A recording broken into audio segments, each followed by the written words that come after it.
Friends, welcome to tech info and career guidance. Friends, ఇవాళ వచ్చేసి మన ఐటీ కంపెనీస్ అనేవి హైరింగ్ ప్రాసెస్ అని చాలా పాజిటివ్గా అయితే జరుగుతుందని చాలా వరకు మనకు అర్థమవుతుంది. సో ఫ్రెండ్స్, ఎవరైతే కనుక ఇప్పుడు ఈ టైంలో కనుక మీరు ఐటీ ఫీల్డ్లోకి ఎంటర్ అవ్వాలనుకున్న ఫ్రెషర్స్కి మేజర్గా సో చాలా కంపెనీస్ ఏంటంటే కనుక హైరింగ్ అనేది start చేసేసాయి.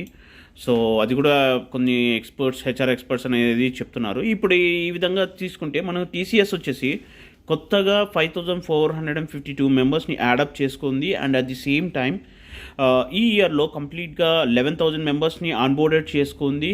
And at the same time ఇంకొక 40,000 మెంబర్స్ని కూడా ఈ ఇయర్లో ఫ్రెషర్స్ని హైర్ చేసుకోబోతుంది. సో ఫ్రెండ్స్, మీరు కనుక స్ట్రాంగ్ ఉంటే స్కిల్స్లో you can get a job. All the best.